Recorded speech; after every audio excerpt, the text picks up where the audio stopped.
Okay, I'm here to tell you a story of long-lasting faith.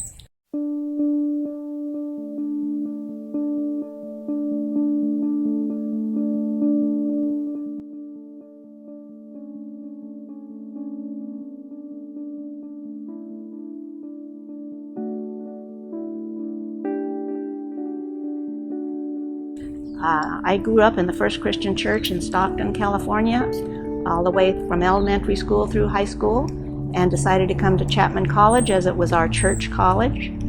And I had a very wonderful experience there. It was very different than what it is today. And I married after college, and shortly after that I had 2 lovely children and developed breast cancer. The doctors told me it was nothing to worry about for a year. In the meantime, it had grown and grown, and they had to do the surgery. I had to have radiation and chemotherapy, and then about 10, 12 years later, I got it on the other side, and again went through surgery and chemotherapy. So it wasn't a big surprise to me when I got this colon cancer and liver cancer, because I do have the BRCA gene. And the only surprise was that it was so well developed. Well, this whole ordeal started when Diane had a colonoscopy, and when they brought her into the recovery area, she was still out of it, and the doctor told me that he found cancer in her colon.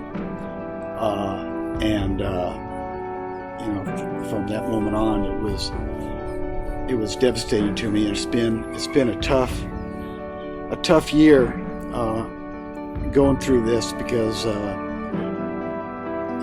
my faith isn't as strong as Diane's, and Diane, through this whole situation, never broke down. At least that I saw. She was strong and felt I've had a good life. I've lived much longer than I ever thought I would. So I know where I'm going. But this wasn't what I thought the end of our marriage would be. So I was very devastated by it. However, the support that we had from the church and our friends, and the prayers and the meals that were brought to us were so helpful. And as we went through the process, every week when we go to church, there would be so many people that would come up, and particularly on the Sundays when Diane wasn't there, they would want to know how she's doing and what's going on. And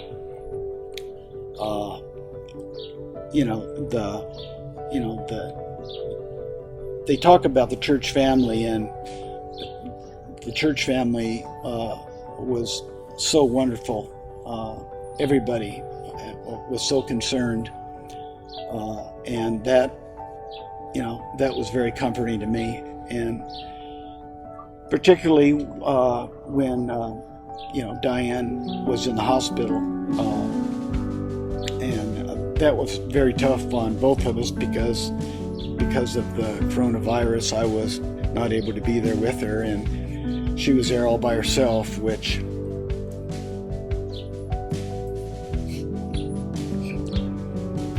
was hard.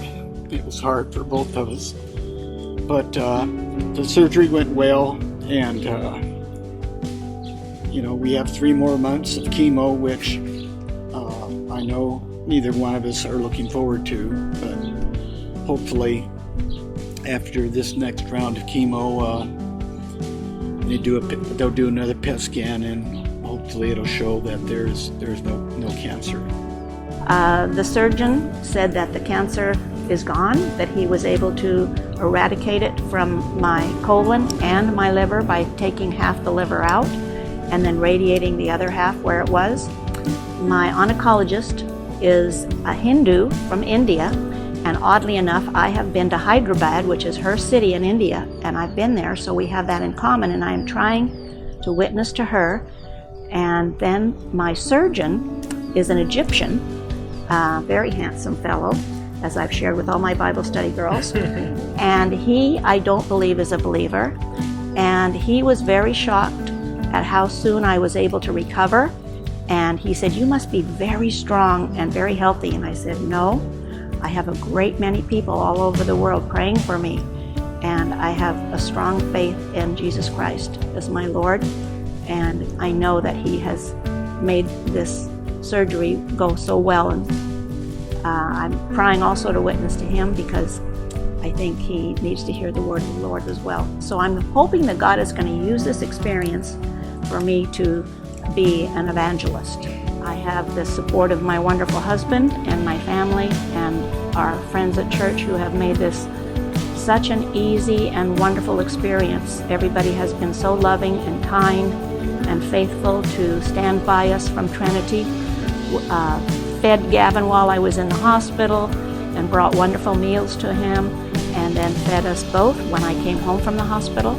And everybody called, sent cards, and it was just a wonderful experience to feel so loved and to have so much faith surrounding me that it gave me such courage to endure the surgeries and the chemotherapy, which I will be having again. So don't stop the prayers, because I have 3 more months of chemotherapy coming up real soon, and it's not pleasant. Trinity can continue to pray for me. The chemotherapy is very, very hard to deal with, very debilitating, makes you very tired and very sick, and you don't want to eat. And so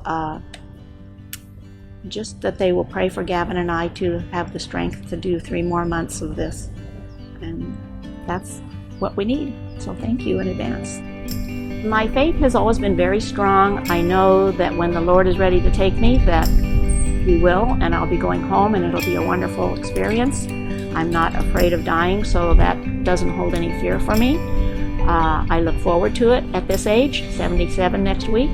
So I know that time on earth here is short, and anytime he's ready, I'm ready to go. But I really would like to stay a little bit longer because I love working for him, and I love teaching the kids at Trinity and doing my Saturday Bible study in the barrio.